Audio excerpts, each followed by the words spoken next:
Wow. Okay. That was a race weekend. Racing technically happened this past weekend. So I guess we have to start the show with collective misery about the Mercedes this weekend. And so we're going to do just that. And I warn you that it's probably just going to be us sad. And we'll give you some fun data about why we're sad and why... Yeah, okay, so moving on. In a more fun way, race weekend means podiums. And we have two really great ones for you this week. Nicole is going to do her best quotes of the race weekend, and I'm going to rate Lewis Hamilton's fashion this week. They all could be P1, but I will give you a P3, P2, and P1 as an excuse to talk about everything off track, because everything off track was a lot of fun this week. Of course, we wrap up talk on the race with a recap of your thoughts via our race weekend polls. Then there are two really fun sponsorship stories in the world of motorsport this week, and they come in the realm of two of our favorite things, beauty brands and Star Wars. Lastly, we have a new edition of Grill the Gridwalk host. I'm going to be seeing how well Nicole can guess F1 concepts based on the drawings that F1 drivers did. Lastly, as always, we end the show with Yellow Sector Notes, one story you should know from every team on the grid. Before we wrap up the formation lap, next week's Gridwalk episode will be our Vegas GP preview. It's an episode we're particularly excited about. If there's anything you really want us to discuss next week, we're going to be discussing everything from the business and sponsorship of it, the viewership, the ticket sales, also on-track preview, because it's the first time they're going to be racing this track. Spoiler alert, it's going to be awful for Mercedes. But if there's anything in particular that you're like, I need Gridwalk to talk about this, please let us know either in the comments of our YouTube video or DM us on social at Gridwalk Show on any platform. We want to be able to tailor this exciting episode to you. Also, second programming note, next week the Braun documentary drops on either Disney Plus or Hulu, depending on where you are in the world. We do plan on covering it in a bonus mini episode about a week after it's released to give everyone time to watch it. So reach out similarly if you have any coverage wishes for that mini series. Is it a documentary or a mini series? Mini series, 4 episodes. Yeah, okay. I remembered that correctly. Yay!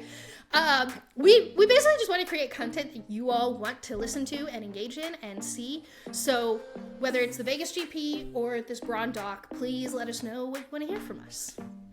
But that wraps up the Formation Lab for episode 42 of Gridwalk, a weekly Formula One podcast that believes there are fascinating stories to discuss across the entire F1 grid. As always, there are time codes in the description of this episode for ease of navigating around the topics we discuss. For the ease of me navigating around the words I write for myself to say. Don't forget to like and subscribe if you're watching on YouTube. If you're listening on any audio platform, please hit the follow button, turn on auto downloads, and leave us a review. These are all things that greatly help support Gridwalk. Cole and Briana are lined up on the grid. It's lights out, and away we go on this week's Gridwalk. The only race that the W14 can win is RuPaul's Drag Race. Say it again, louder for those in the back. I have been trying for days to figure out how to work some kind of drag race, W14 Mercedes stroke, and Briana literally said it in words right before I pressed record, so I stole that immediately right away. Although, as you should. It came from you. Yeah. Winning RuPaul's Drag Race is such a compliment that I don't think the W14 can do that, so it's different drags.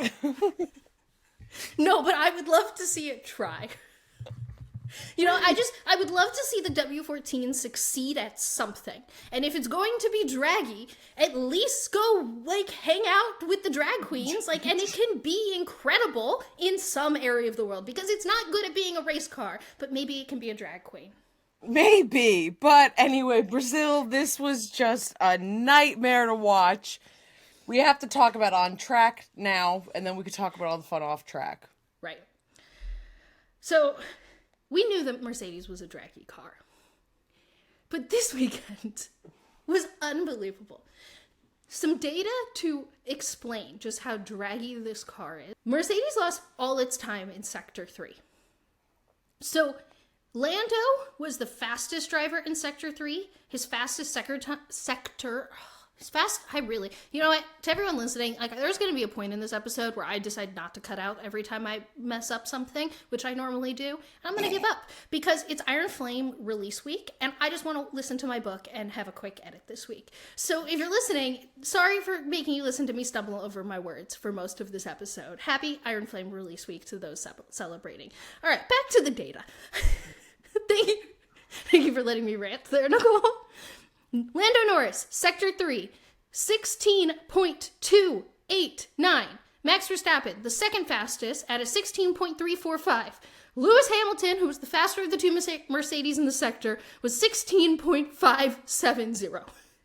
It's a million years. That's a million years. In F1 times, it is. Especially considering in Sector 2, their times were like on par with Lando and faster than Max. And in Sector 1, they lost less than a tenth to the Red Bulls and were faster than Lando.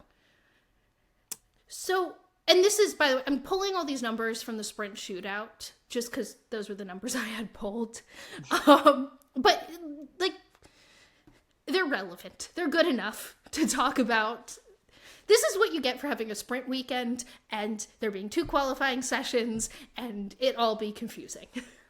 And everyone watched Sunday, and, you know, we're not necessarily celebrating a Mercedes on a podium here, and necessarily feel it all woo this week. Yeah, it was unbelievably frustrating to watch, and just as the race went on, like, the dropping of the pace, and, like, it was so unbelievably aggravating because you kind of like felt like we were like getting somewhere and going somewhere and upgrades were working and we're being able to see the difference and the race pace was so beautiful. And then like as the weekend was going on and Sector 3 was just like infecting my nightmares, and then just Sunday came and went and it was as painful to watch as I had anticipated it being.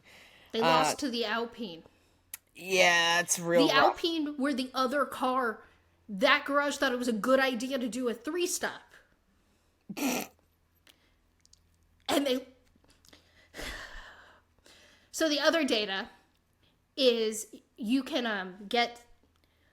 So I think people are accustomed to seeing speed trap speeds, but you can also get speeds at different points in the track that's reported. One of them is the finish line speed. And I think as we all groaned and watched the Mercedes have to get passed over and over again on that main straight and get slow and slow. Were you curious what their speed times looked like at the finish line, Nicole? And I know you know the answer to this. Like 4. They went 4. 4 is the answer. At that point, I felt like I could outrun them at the finish line. So Lando Norris in qualifying was the fastest driver at the finish line, and his speed was 333. The fastest Mercedes at the finish line was George Russell, and he was the 19th fastest driver on the grid at the finish line. Lewis Hamilton was the 20th, and they both went 320. 13 kilometers per hour slower than the fastest car at the finish line. I don't even know what to do with that. I tend to love the number 13 for like the obvious reasons. Not this time. Do not enjoy. How dare you? This is rude. Rude. No. Pass. Thanks. I was using Lando because he was the fastest, but I was also using Lando because they're the same power units. This is a product of the car being draggy, not the power unit being bad. And yes, I hear all the excuses and blah, blah, blah, and like, it's a Frankenstein car, and like, I get all the talking points, Mercedes. I get it, but I am tired and I'm done, and if I read Toto's quotes correctly this week, I think he is tired and done, and I'm scared for Vegas. It's gonna be bad. It's gonna be so bad. Oh my God. I'm allergic. I'm allergic to Vegas and Mercedes. I'm allergic to all of it happening. I literally can't even talk about it because it's gonna be so bad that my body is sneezing at the idea. Since I definitely will cut out the sneeze. To everyone, I just cut out the sneeze because I didn't think you all needed. That was a horrible sneeze. I'm so sorry. Yeah, I didn't think you all needed to hear in your ears Nicole's sneeze. Like I'm not going to cut out sneeze. my stumbling this week, but I will cut out Nicole's sneeze to save your ears. Well, unlike the Mercedes did not save my eyeballs this week, but I will save your ears. My podium this weekend is my top Lewis fashion moments of the weekend. One of my favorite podiums that we do all the time. I know. And this weekend was particularly hard because I loved every single one of his outfits. But I had to go with P3, Friday, the soccer tracksuit. I loved the tracksuit. I loved what it meant even more because it was either actually vintage from the 90s or a replica 90s tracksuit that a lot of people were connecting to the moment where the Brazilian national team did the tribute to Senna. Lewis has always talked about how Senna is his idol. And I just liked that he went all in on Brazil this weekend, considering he is an honorary Brazilian citizen now, and Brazil loves Lewis, as he deserves. It was his second home race weekend, and he basically did the same thing for the British GP this year. All custom British fits, and then all custom Brazil fits. They're unbelievably similar now that I'm thinking of them in my brain. Yep, the styling was very close. But like I said, everything he wore this weekend could be a P1, but something had to be P3. And also something has to be P2. And my P2 was Saturday quali, the botanical flower fit. Okay, good. We're aligning. I was getting really what is she gonna do here? Oh, I meant to ask you, would that have been your P3? This probably would have been my P3, but there's something about a matching tracksuit that really just scratches my brain in the greatest way. Yeah. So, but I mean, again, everything could always be a P1. And then similarly, there's something about wearing art that really scratches my personal brain in such a way. I couldn't do the research. I couldn't figure out the finality of the research, but I do think there is some crossover of the botanical flowers he was wearing and flowers that are often associated with Brazil. It's not their national flower, but a lot of people consider strands of orchids national Brazilian flowers, and it does look like an orchid. All I'm saying is there was clearly intent with that selection, whether or not it was right on the nose, like the Brazilian football team tracksuit was right on the nose. And then, of course, P1 was Thursday, the custom fit. The Brazilian flag spray paint, Senna on the back. The scream, I scrumped. It bowed down, as Nicole is doing on the video right now. It could not have been a more perfect fit. And it was one of the weird weekends where I felt like he started higher and became more casual as the weekend went on, when normally Lewis does the opposite, where his Sunday fit is insane, but he started on Thursday with one of the most insane pieces I've seen him wear all season. I can't believe he didn't wear that on race day. And I get media day is the day of literally in the name media day. But then the Sunday fit, and nothing against the Sunday fit. We love the Sunday fit. We love any time that Lewis Hamilton wears a red sweater vest. We've seen him wear a couple of them, which is great, again, and totally fine. But that Senna custom piece was, again, literal artwork, really beautiful, and just a great way to kick off the weekend, but also would have been a great race day fit. I wonder if Lewis understood that the race weekend was going to go that way on track, and he was just let's start out with a bang this weekend. Because if we had to see sad Lewis show up on the race day in that fit on Sunday, it really wouldn't have worked. 100%, that's it. Yeah, he's this, I'm gonna wear all red, just drag me. Oh, just kidding, the W14 will do it for you. Oh, man, the blood from the daggers that the Mercedes cars keep stabbing him with. Yeah. Oh, he really should have worn all black in mourning his season. 100%. But I really loved it. Was a custom outfit, but it was based on something this designer had done, but he completely made a unique one with this artwork for Lewis. Yeah. Anytime Lewis gets something custom made, I'm going to obsess over it. And when we eventually do our fashion season review, I will be stunned if this doesn't end up P1. Yeah, and at least once a weekend we'll get a good custom piece from Lewis. So probably all of our moments will just be custom this, custom this, custom this. That was particularly hard today. I don't know why. Words are difficult. Woo! One of my favorite podiums to do after a race weekend is my favorite radios of the weekend. And I wouldn't necessarily say that these radios that I'm about to present are my favorite of the weekend, but they just matched my vibe. They matched my emotions. They matched just the overall feelings that I left Sunday with. They're the best quotes of the weekend, but that doesn't mean you like them. Yeah. They're definitely the best quotes of the weekend doesn't always necessarily mean the most positive quotes. So, coming really hot right out the gates. P3, George Russell, help me. Plain and simple. Me watching Mercedes, me watching this race. George had a lot of radios this weekend, which you don't have time to get into all of that right now because this podcast we try to keep at an hour sometimes. But help me, period. This really sums up everything that we talked about with Mercedes and where I'm at. So thank you, George, for just summing that up perfectly. The multi-viewer AI transcription of it also was incredible because it was just help me, period. And like seeing that come up on the scroll was... Right. And that's where it's, help me with strategy, but just reading it. Nope, help me. Thank you. That's it. P2, Alonso's team engineer. Mercedes is dying. So the real full description of this, Alonso's trying to figure out, Mercedes, what's happening?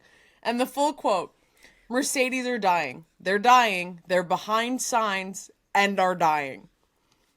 Again. Yeah, me too. That's how I felt. Help me. And I think that they're dying. Thank you. And we can that's it. That's self-explanatory here. Yep. And the last one, shockingly, I guess maybe not shockingly, doesn't have to do with Mercedes, because P1 is Charles Leclerc. Why am I so unlucky? Why am I so unlucky? I felt bad using that sound, using our P1 sound. Hold on. Yeah. Yeah, that's it. Poor child. We don't know why you're so unlucky either. That written out list, if anyone's seen it, going around on the internet, that breaks down every single race for Charles. He is so unbelievably unlucky. The race didn't even start. We were everything was in a relatively good place, going into this weekend for him. And then just why am I so unlucky? I saw somebody else tweet, why him? He's asking this. That means he's been thinking about this. Of course he's been thinking about this. It was the most Charles radio I have ever heard Charles, and just felt really perfect and fitting to sum up this season for him. He didn't even get to start the race. Bahrain DNF, Saudi penalty, Australia DNF, Baku no issues, P2 in the sprint and P3 in the race. So good things happen when he doesn't have issues. Miami, his fault, the car was terrible though. Monaco penalty, Spain problems in quali, pit lane start, Canada strategy issues in quali, Austria penalty and sprint shootout, P2 in the race, had no issues. Silverstone electrical issue and FP2 strategy issues in the race. Hungary, 9-second pit stop, no water. Spa, no issues, P3 in the race. Netherlands, DNF. Monza, no issues, question mark, P4 in the race. The person who did this wasn't quite sure, and I think they were right that Monza technically didn't have any issues. Singapore, cooling issues during the race, some strategy issues. Japan, no issues, P4 in the race. Qatar, penalty in the sprint, maximized in the race. Austin, disqualified. Mexico, no issues, P3 in the race. Brazil, lift and coast during the whole sprint, did not start because his engine failed and the hydraulics failed and it sent him into a wall. That is when you see a formation lap and you see a Ferrari radio pop up as soon as it starts, you know things are going bad.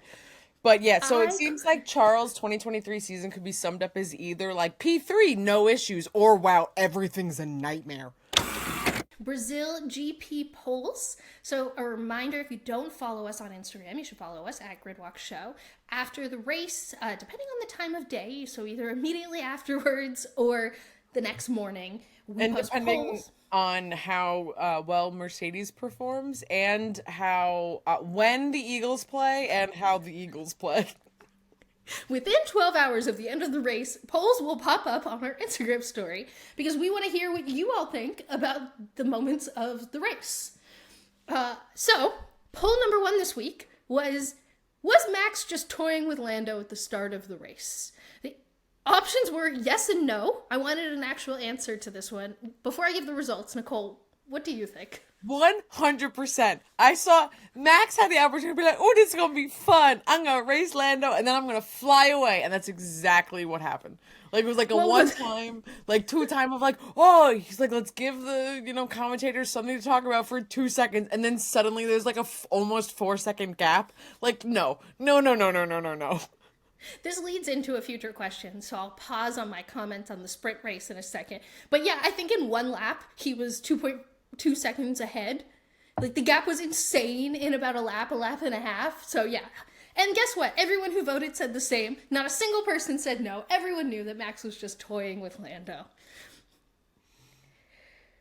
So question number 2, how many DNFs are too many DNFs in the race? The options I gave were 3, 4, 5 or more, or no such thing. There's never too many DNFs in a race. Nicole, what did you vote? I think I said 5 or more. There was just something in my brain about thinking 25% of the grid is not finishing the race that I'm like, that's a problem.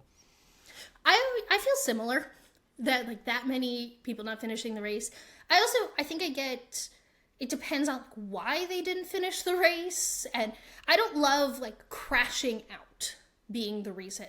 Like there's things out of control, like if engines failed and randomness for sure. But I agree, like once you hit 25% of the grid, honestly even 4 at 20% of the grid is out of the race, I get a little frustrated.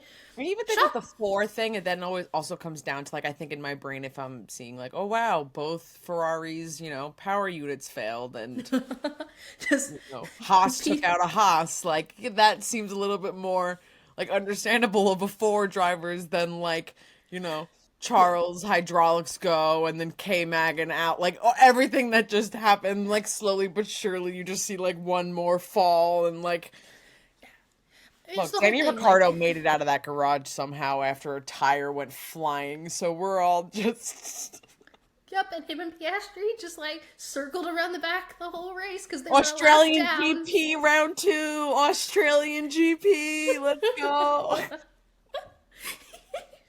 Testing laps, woo! So this poll was a tie. 44% said 5 or more is when they feel like it's too many, and 44% said no such thing. And I disagree with the people voting that, because if I said that 15 of the 20 drivers ended up not finishing the race, you probably would think that's too much. But maybe not. Yeah. Should F1 be allowed to race during the NFL window? The options were no too many sports at once, or that is a you problem, Briana. Giving myself away as the person who writes the polls.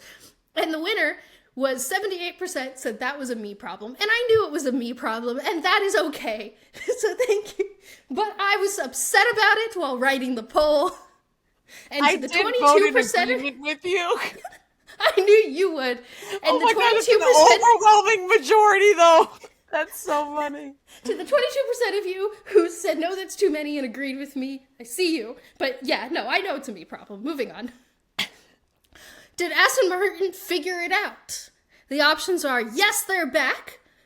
Option 2 is unsure. I think it might be a one-off result. And option 3 is Mercedes just had an off week. And a little background to that third one there is, I always said that if you looked at the gap between Aston Martin and Red Bull at the beginning of the season, while Aston Martin did do really well compared to their last year's self, there was a Ferrari and Mercedes size gap between the Red Bull and Aston Martin every single week. So, what did you think this week? Yes, unsure, or Mercedes just had an off week? I don't remember what I voted, but my opinion in life is a one off week, and Mercedes had an off week, so like a little bit of both of those is where I feel. Well, that is where people landed. 60% of people said unsure. I think it might just be a one-off result. 30% of people said Mercedes just had an off week, and only 10% said yes, they are back. I'm with you. I think it could be one. I think both. Those aren't mutually exclusive. Those are two of the same thoughts. I'm unsure, and Mercedes definitely had an off week. Sprint weekends still ruined the suspense for Sunday. Really ruined the suspense for Sunday. Why were they pretending Lando could win today? Why were we pretending? That was like, this felt silly. I felt like someone was like being like, oh, Santa Claus is coming, you gotta go to sleep. And I'm like, what do you mean? He's not real, and Lando's not gonna beat Max Verstappen. We all saw Lando lose to Max in the sprint by 9 seconds, and you're trying to pretend for 2 laps like this is real? Yeah, 57% of people went, why are they pretending Lando could win today? 29% said really ruined the suspense for Sunday, and 14% said still ruined the suspense for Sunday. And yes, I gave no option for saying the sprint was a good idea. Bad. All bad. If I'm going to read the polls, I'm going to be biased. Did the end of race excitement, which was the most incredible race to the finish I think I've seen ever? It's been a while. Whoa, the photos, insane. So did that end of race excitement help Paris? Options were made him look good, made him look bad. We know he isn't staying in the Red Bull seat, so Yeah, I'm falling surprised. If you listen to last week's episode, I picked the last one. I don't think it's going to necessarily make a difference because, again, Checo wasn't racing Max to the finish, to clarify. But it was still fun to watch, but he wasn't chasing Max. Yeah, so the winner of this poll was a tie between we know he isn't staying in the Red Bull seat, so shrug, with made him look good. And I don't see any world where him not being able to pass Alonso for 20 laps and then losing to him on a race to the finish line in a Red Bull that Max won the race by like nearly a minute in made Checo look good. I think it makes him look good to Williams. Like, yeah, I don't think... Like, I think it makes him look good to places he doesn't want to go to. So there's a certain group that makes him look good. And it makes him look good, I guess, in the general, like, wow, look at, like, Alonso and Perez, racing, whatever. Helmut Marko doesn't think that. Nope. People don't think... I genuinely don't believe how you think that would make him look good, that he can't pass the Aston Martin. Like, not on but the it was podium, exciting racing. So I loved that. Enjoyment, to your point. Great. All right, final poll, the Brazil GP weekend, and this has become my traditional last poll now. Who will be the fastest non-Red Bull team at the Vegas GP, which is our next race? The options were McLaren, Ferrari, Aston Martin, other. Where'd you vote? I voted McLaren.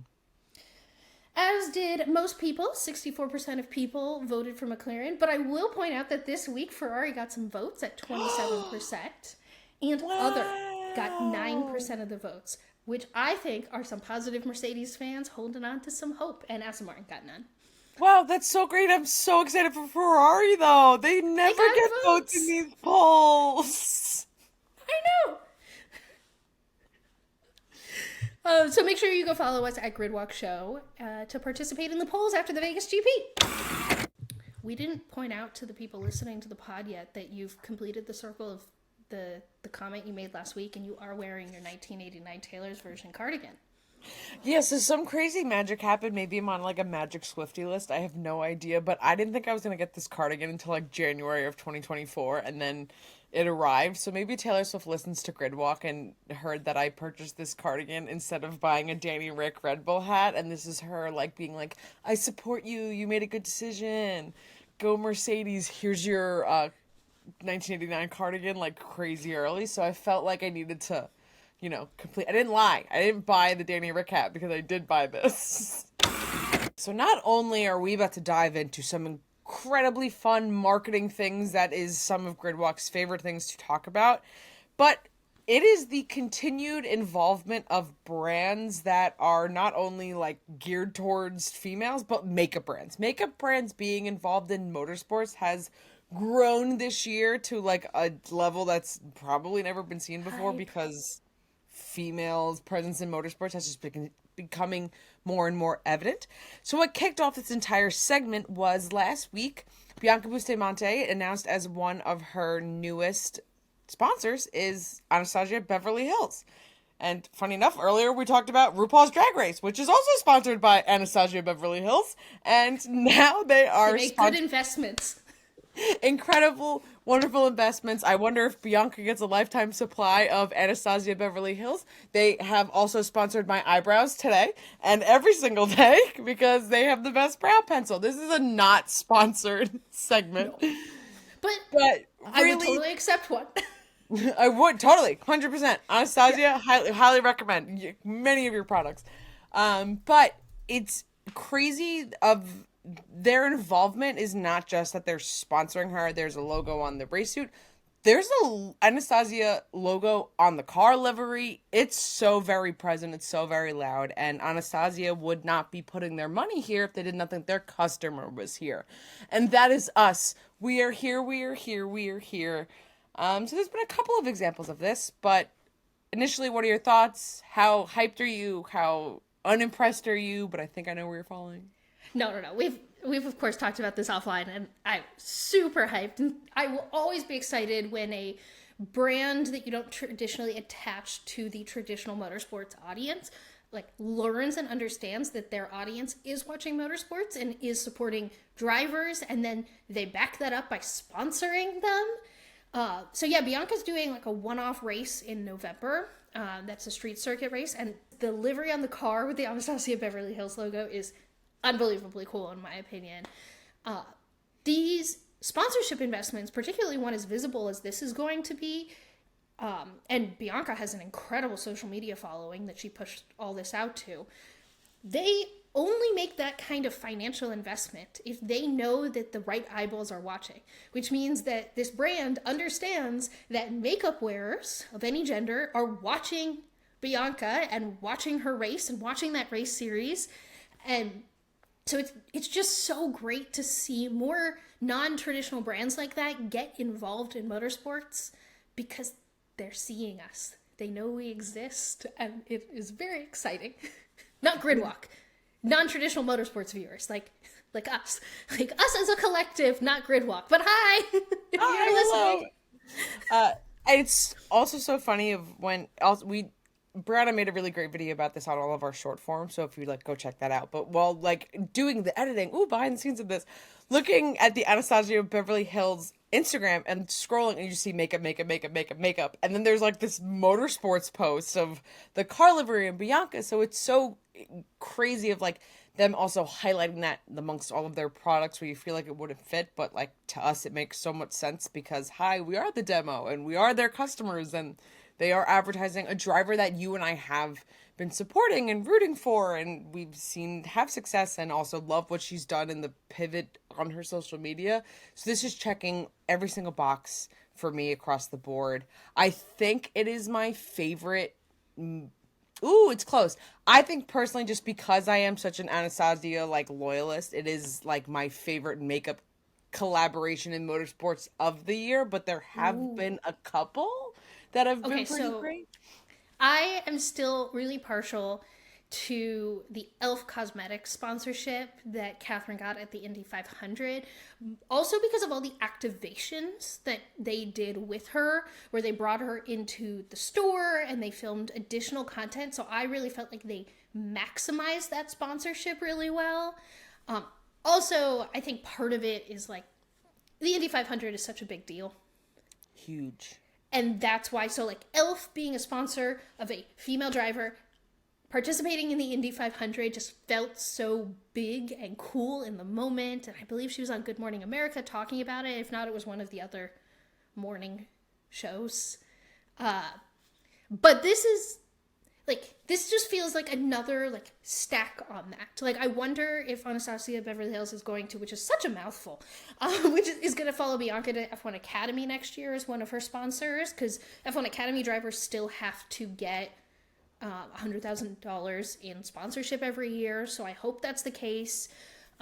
So just every single one of these is good, but the e.l.f. Cosmetics for the Indy 500 was pretty high up on my list. I don't know if this one seats that. No, it definitely is really cool. Maybe I'm like trying to manifest that they saw that Catherine and Elf partnership and see everything that they did, and they kind of try to make it that way, because I totally believe that. I also love that Catherine's helmet has like the Elf logo, and like that kind of branding is really sick. So hopefully that will, continue with Anastasia. And then something that we've also talked about before, is for Miami GP this year, Tarte Cosmetics did an entire brand trip to the Miami GP. Crazy. So just the fact that they recognize that inviting influencers to attend an event, and they had some of the biggest brand trips this year with their Tarte Island and the different things that everyone was talking about. So the fact that this brand felt it would be important enough to have influencers creating any sort of content or having their branding associated, like they had all this stuff of like the Tarte Raceway and different things like that. And Miami is not cheap. So that's definitely an investment for sure. It was really cool that they even thought to go to the Miami GP this year. Oh, yeah. Yeah, definitely. And I think sponsorship money, put your money where your mouth is, of where you're supporting and wanting your customers to see it. Because as someone that already really enjoyed Elf and Anastasia Beverly Hills, it's just like reinforcing more that I want to keep buying that. We have seen a couple skincare brands this year that sponsored Lewis Hamilton and Yuki Tsunoda. But they've been very like clinical skincare brands, so I wouldn't call them beauty skincare brands if I'm going to classify and get really nerdy about it. But we do have Alex Albon with CeraVe, and that Yes, is you're my... right. I believe I wash my face with the same face wash that Alex Albon washes his face with. I think I do too. So I always feel like, once is random, two could just still be random. But once you start to get a third one and a fourth one with the Alex Albon CeraVe, like, it definitely feels like we're starting to see a trend emerge of brands and like beauty brands understanding that being involved in Formula One and motorsports in general is a place they want to be because their customers there. And that's exciting. And like, if we're at the end of 2023, like, this makes me really hopeful for the types of brands we should start to see in 2024 if the trend continues. Okay, I need to fangirl. I'm very excited. And I can't believe we didn't fangirl about this last week, but I'm excited to fangirl about it this week. So, disclaimer, of course, we're an F1 pod. We're not a NASCAR pod. I don't even watch NASCAR. I keep a like peripheral like eye on it because motorsports and like, interest overlap, etc. And I like to see the cool sponsorship and marketing things they do. Early, like, I think the last time we talked about NASCAR on this podcast was when Wawa did a sponsorship with NASCAR. Yes. And I was so excited about the Wawa cars. Well, similar reason right now. Star Wars and Columbia, the clothing brand, did a sponsorship of Bubba Wallace's car this weekend, and they made the car look like an X-Wing, and he was wearing a Star Wars flight suit, the orange flight suit, and his helmet looked like a Star Wars helmet, and R2-D2 was at the race, and it was one of the coolest things, and they announced it with a video with Mark Hamill, who, by the way, is Luke Skywalker, and it was, And then in the commercial, and Mark Hamill's like, "You're gonna need this," and then it's the helmet, and I'm just like, "This is incredible marketing. You're making such a great decision." I mean, like, it is.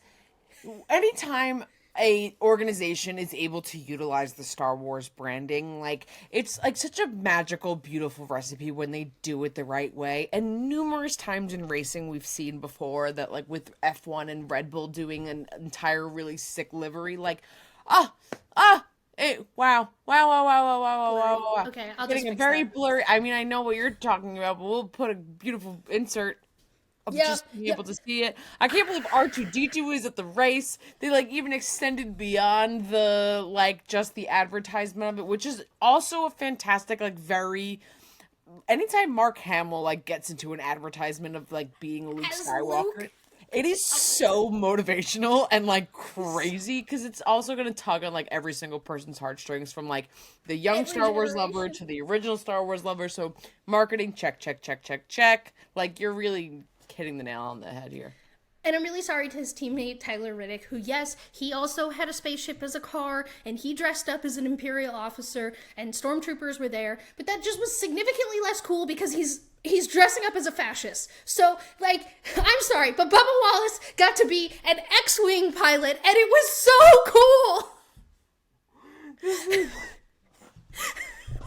And Tyler Riddick, you seem like a cool dude, and you just got the short straw because you didn't get to, like, be, like, Jedi inducted by Mark Hamill and drive an X-Wing. But it was still cool that they gave you stormtroopers. So I just didn't want to forget the other half of this collab. But R2-D2, and, like, I will always be obsessed with any connection to, like, a fighter pilot in general, but also a Star Wars fighter pilot and racing. And they've done this with like F1 cars before as well. And George Lucas, who created Star Wars, was a massive F1 fan. Well, not was, is a massive F1 fan.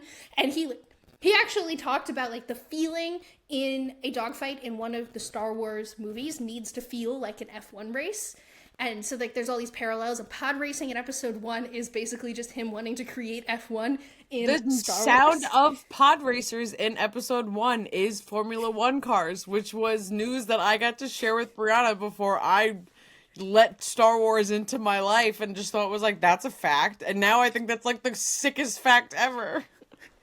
So yes, this segment is just me screaming in excitement about how incredibly cool I thought this Columbia and Star Wars partnership with, like, the 23 team in NASCAR, which is the one that Michael Jordan owns, did this weekend. Like, it was brilliant marketing, and I will get hyped about anything Star Wars and racing. I want them to do a Star Wars livery in F1 again. I think it's been since episode 3 when they did the one in Monaco for Red Bull. So I can talk about episode 3. I can't talk about it. I can't. Nope. Can't do it. I'll just cry. All right, we have a fun edition of Grill the Gridwalk hosts where one of us sends frantic text to the other person when F1 drops a Grill the Grid or adjacent like content on the YouTube channel going, don't watch the video today because we want to create this content. So a couple weeks ago, F1 dropped kind of a Pictionary drawing challenge on their YouTube, and Nicole has not seen it. So I have pulled the 4 drawings that represent different phrases, and I'm going to share the image, and Nicole is going to have to do what some of the drivers did, which is guess what this drawing is. They're F1 phrases? Yes. Oh, I'm going to forget everything that I know about this entire sport. Yep, that's okay. There are 4 photos we're going to look at today that represent, there are 2 photos that represent the same thing. Just so you're aware. That feels like a trap, but okay. It does. Yeah. They do all kind of relate to each other. They're all in like similar realms, except for one of them is a little out of left field. Cool. I don't know if these hints are helping or hurting you, but I we'll honestly see. don't know. I kind of feel the same. Don't know Right. if they're helping or hurting, but yeah, sure. And we will give you a time limit, but not a guess limit. So you'll have Wheel of Fortune. Yeah, I mean, I'm going to give you like a loose 20, 30 seconds or until you have 0 things to yell out. Okay? Okay. You can give up. So Oscar drew this and Max had to guess what it was. Max guessed incorrectly. So if you guessed this correctly, you got it and Max didn't. But hopefully that actually just makes you feel better if you don't get it, that this is a racing concept. Oh, and God. The world champion didn't guess it correctly. Oh, no. All right, ready? Guess. Okay. Oh, it's an undercut!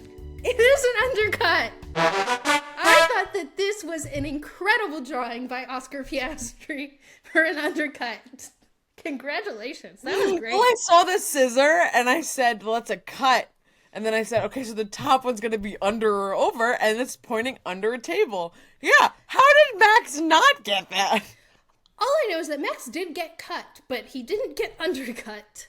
Cool. Okay, well, Hi everyone, Right. I'm the new Drivers' Championship of F1. Nice to meet you. Because you're better at Pictionary. Better at All Pictionary right. than Max Verstappen. So Nico Hulkenberg drew this next photo, and K-Mag had to guess it, and he did guess incorrectly. Who drew this? Nico Hulkenberg, and I actually think it's a pretty good drawing. I'm impressed with the Nico drawing. Hulkenberg. I mean, it looks like a turn, but something's happening at the turn. 10 Is it seconds? gravel trap? Nope. Apex? Nope. I will say it's an action to give you a hint. Oh! Honestly, I really 5. can't. Lifting, unbreaking, I don't know. Turning? And time up. No idea. It was corner cutting. Oh, okay, I do see that now. I personally think that he didn't cut the corner enough to make this obvious. I Oh my understand god, what that's a K-Mag did car. I thought that Oh, was yes. like a boom collision. That's a car. Oh, okay. there. Yep. All right. Drawing number 3. This is fun.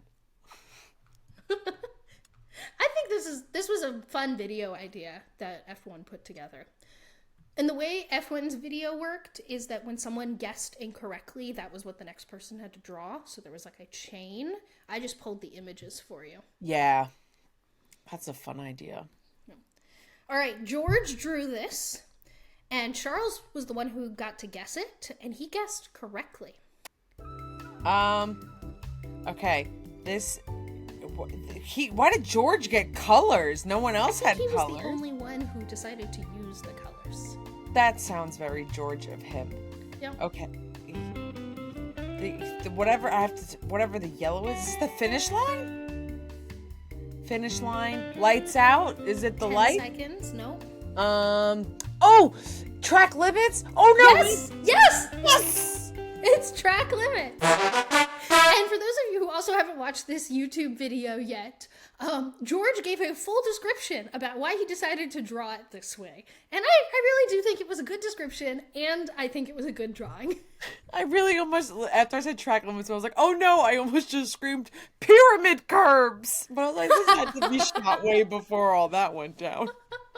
Yeah, this is all shot at their beginning of season media day. It's their press day. Okay, so the hint I'll give you for this one is I said at the beginning that one of the 3 things you said has repeated. So you really just need to figure out for this final drawing that Lando did, which of the 3 you've already seen. Said. Yeah. And Lance was the one who had to guess from Lando's drawing, and he guessed correctly. Cool. Sick. I feel really confident. Bum, bum, bum, bum. This is corner cutting. It is not. No? No. Wah, wah, wah. Track limit? This was Lando's drawing for track limits. This was a trap. I know exactly what you did here. That is... See, but if I didn't tell you that it repeated, you would guess everything else that is not one of those 3 because you'd be like, oh, Briana wouldn't, like the content wouldn't repeat, Briana wouldn't pull a repeat, but nope. Lando spent more time doodling his own logo than he did on the actual, drawing, so, But I honestly think his drawing for track limits is pretty clear. Yes, you can't go that way, and you can go that way. I guess that was also, my brain is so used to thinking of, track limits, they're, on the outs. You're going, it's a Right. wide turn, and you're not, that just seems so... And this was the setup. It seems like that is literally corner cutting. But fine. And that was this week's Grill the Gridwalk host. We do have a full playlist of every other time we've done this. We've done this for almost every Grill the Grid that they've put out this season. One of us was put on the hot seat to see if we could do better than F1 drivers. So go check out that playlist. I just opened up my Twitter while you were going to the bathroom to the news that Jason Kelsey is one of the finalists for Sexiest Men Alive this year. Wait, but we're all... Wait, wow, wait, whoa, wait, hold on. Uh-huh. They're announcing tonight, I think, isn't it? It's at midnight. They teased it. It's gonna be Pedro Pascal. I mean, I honestly think it should be Pedro Pascal. I mean, it should. But Sexy Batman? Yeah. Wait, is this... Are you sure this isn't from like an Eagles account that like edited Jason into the finalist? No. But either way, I was about to fact check it, and I was like, in case it is true, I'm going to catch Nicole off guard with a recording to react. I didn't know what you were about to tell me, but it definitely wasn't that. People.com. I mean, that's a hot picture of Jason, and I'm very confused by it. No, Jason Kelce is hot. Oh, no. But it's just never, like, one of the first words I used to describe him. Yeah. This is 1,000%. Oh, my God. This is literally only happening. So behind the curtain, as we are filming this is Tuesday. And I also know that another podcast called New Heights also films on Tuesday. So I could 1,000% believe that Jason somehow got his way into being a finalist of Sexiest Man Alive, just as I could talk about it on the podcast, being like, oh, Travis Kelce's on the map. Well, guess who's a finalist for Sexiest Man Alive? Not Travis. This is the same man who didn't understand why he had the #1 female selling jersey in the entire league. And he had the #1 selling jersey in the league as a woman's jersey. And they didn't know what that meant. He didn't know what he was like, have boobs. It's men with boobs. And you're like, no, that's not what a woman's jersey is. Women love you. Women love you, Jason. I don't know what to tell you. And oh my God, I need to hear what his wife has to say about this.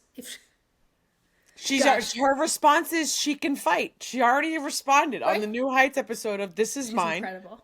And that's it. And I honestly, you were right. And go ahead. 100%. The pop culture weirdness and moment that would be the center of the Philadelphia Eagles on the cover of People's Sexiest Man Alive would be one of the most confusing, confounding moments of my entire life. And I want it to happen. I have two things hanging framed on my wall. I have the cover of the magazine from the Eagles winning the Super Bowl in 2018, and I have a cover of the magazine from when Kobe died. I will add a third one, which is the cover of the People's Magazine as Jason Kelce as the Sexiest Man Alive.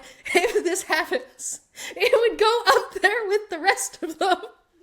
And when Pedro Pascal wins, it would also be as historic, but like, wow. But not the same. No, not the same. Won't end up on my wall.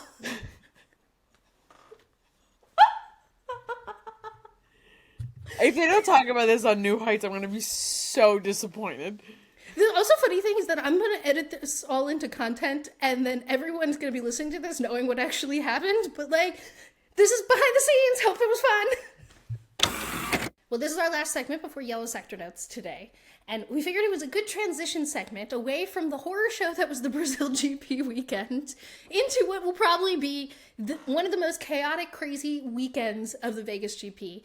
Reminder that all next week is going to be our Vegas GP preview, so let us know what you want us to preview and talk about. But in pop culture this week, U2, which is doing a residency at the Sphere in Las Vegas, did a 2-minute thing about passing off Vegas from their residency to Formula One for the next couple weeks.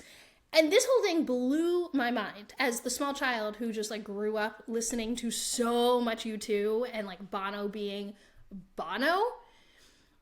But he said in here that men and women climb into rockets and try to stay on Earth and not achieve orbit or something like that is his quote. And then he goes, it's a little like rock and roll, actually.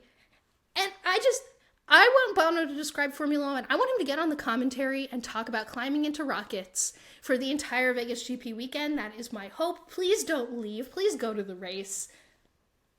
No, he should literally pull an LL Cool J for the Vegas GP and just introduce all the drivers. Because he's already practicing. Yeah. So he introed Max Verstappen as one of the 4 great things out of Holland. And then he called Lewis Hamilton the most elegant man on the circuit. The Monaco model himself, Charles Leclerc. And he ended with the right person to bring peace between Formula One and NASCAR, Daniel Ricciardo. And for starters, it's such a great selection of 4 drivers as if you were collecting the ban of F1, which does lead me to wonder, if you were putting together, Like, he put Lewis on the bass, Max on the drums, Charles on the guitar, and Daniel Ricciardo with the vocals. Like, Daniel Ricciardo definitely will be the one with the vocals in this band. I don't know if Max would take out his aggression on the drums. I don't know. I think it's a pretty good F1 band if we're, like, putting together based on personality. Yeah, no, I think this is, like, a pretty sick setup, and I could see everyone working here. I think the only one that I would have had in these places is Danny Rick as singer. I think I would have had Lewis. Actually, no, Max on drums. I would have had Lewis on guitar and Charles on bass, just because I feel like Charles is in, like, this moody, like, bass strumming, like, you know, that's just where 100%. He feels right now, and Lewis would be able to, like, rip some really sick guitar solos, or even drum solos. But the bridging the piece between Formula One and NASCAR for Danny Rick is just like, wow, Bono gets it. Bono, like, 100% knows it. And also, anyone who watches the video, it's literally him introducing all of his band members of, like, taking on this persona as all of these drivers. And I think he selected, I mean, he had to obviously pick Max Verstappen, like, that's obviously where he had to start. But the fact that then he goes to Lewis, Charles, and Danny Rick made me love Bono even more than I already did. And I think Bono is a pretty well-reported, like, F1 fan. But I don't think I can get past the, like, decent insult of one of the 4 great things to come out of Holland. Like, I mean, I get it. Like, it's a small country, but, like, come on. Give him more credit, I guess. But it's, yeah, really wild. Like, Vegas is already, there's so many, gosh, the next episode, you're going to think we're, like, going to Vegas. We're so excited about it. I wish. And there's, you know, like, a lot of things that you could say about the track and the racing and whatever. That will be is big. We talk about.